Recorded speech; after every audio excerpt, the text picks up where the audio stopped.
In order to demonstrate my understanding of the 7 enduring understandings, I have decided to explore the content of this course by going on a shopping trip. The major event that I will be shopping for during this presentation is my very first year of teaching. I have made a shopping list of 7 items that I need to add to my cart. Each item represents a major concept that needs to be successfully explored and understood before I can begin my professional teaching career. The first item on my shopping list is an NEA membership card. This NEA card represents the concept that a professional teacher holds a solid conceptualization of teaching as a profession. The NEA membership card represents the fact that teachers are part of a large professional community, known as the National Education Association. Being part of a professional community is one of many characteristics of a profession.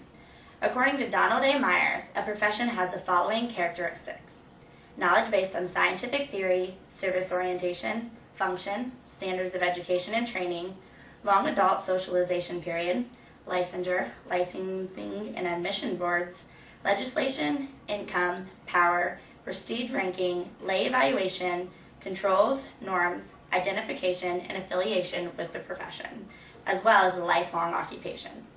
Although many people do not view teachers as individuals who meet all of these characteristics, I, as a future high school science teacher, truly believe that teaching is a profession.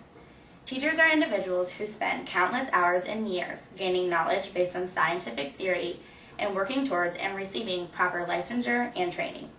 In this day and age, most universities require their teachers in training to become highly educated by receiving a master's degree before a teaching license can be obtained. Teachers serve a specific function to their students by providing their students with their teaching service. Teachers are individuals that dedicate themselves to their professional career. By putting this NEA membership card in my shopping cart, I truly believe that teachers are professional individuals who take part in a very important professional career. My belief of teaching as a profession can be connected to another major concept discussed in this class. A professional teacher has a firm grasp of what it means to conduct oneself as a professional. In order for members of our society to view teaching as a profession, individuals who strive to become teachers or individuals who are teachers need to conduct themselves as a professional. To represent this concept, my shopping list includes this special mirror. When I look in the mirror, I do not see my own face, but rather I see the face of my colleagues, students, and parents of my students. As a future professional teacher, I constantly have eyes watching me. Whether it be during school hours, before school, after school, or on the weekends, I need to constantly remember to conduct myself as a professional. I plan to use the Licensure Code of Professional Conduct for Ohio educators as my professional guide. I also plan to be very conscious about the use and misuse of social networking sites. By analyzing assigned readings and attending class, I have witnessed the negative impacts social networking sites can have on a teacher. Whether it be an inappropriate picture or an obscene quote that links to you, the teacher, social networking sites are a very public way to send out an image of yourself. By putting the special mirror into my shopping cart, I plan to begin to make the transition from a young college student to a professional teacher and educator. The next item that I'm going to put in my shopping cart is this container of Play-Doh. This item represents the idea that a professional teacher understands the purpose of schooling and understands, analyzes, and evaluates the impacts of parents, families, and communities on learning, teaching, and schools. This Play-Doh represents my future students. My future students are molded and shaped and influenced by their parents, families, and communities. Children can be molded and shaped just as Play-Doh can be molded and shaped. As a future educator, I need to realize that a child's family background and home life truly influence the rate and style at which that child will learn. Presage, context, process, and product variables can also have an influence on students. Presage variables include teacher formative experiences, teacher training experiences, and teacher skills. They can affect the way my students view me and can ultimately affect their learning. Context variables such as pupil formative experiences, pupil properties, school and community context, and classroom context can also affect the learning of my students. Process variables, which is the actual teaching and learning process, leads to product variables, which includes the purposes of schooling. It is my opinion that the purpose of schooling is to allow a student to have a firm background and knowledge of core content, such as math, science, English, and history. A student should also have an understanding of who they are as an individual, as well as an understanding of the type of citizen that they'd like to strive to be in their particular country. As a result of having gone to school, a student should have an understanding that they are not limited to certain jobs or professions, and that they can do or become anything that they would like.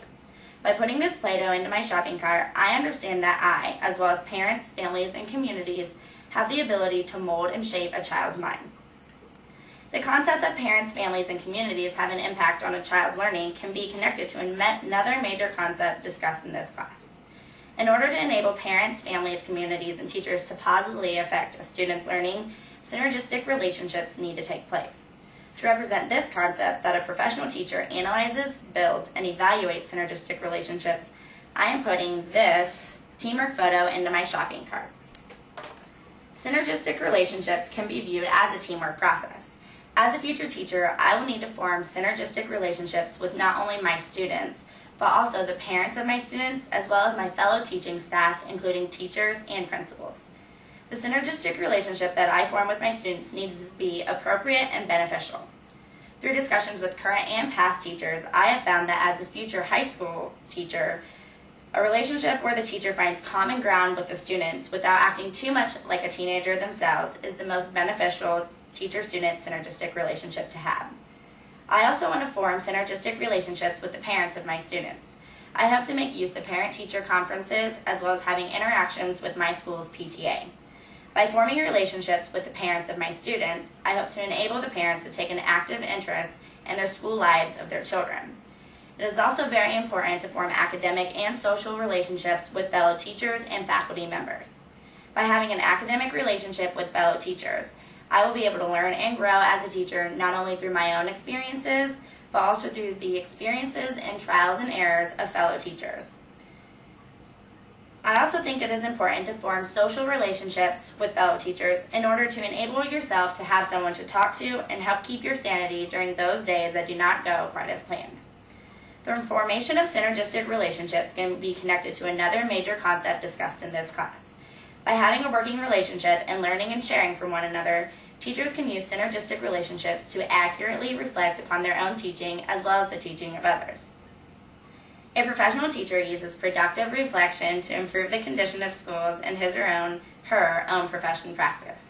To represent this concept, I have chosen to put this mirror into my shopping cart. There are many different types of professional reflection, all of which are very useful and all of which are very beneficial. Formative reflection is directed towards student learning and involves checking to see where all the students are. I plan to use formative reflection in my teaching by making use of pre-tests at the beginning of each term, as well as periodically having my students give me a thumbs up or a thumbs down to accurately reflect whether they understand the material that I am teaching or not.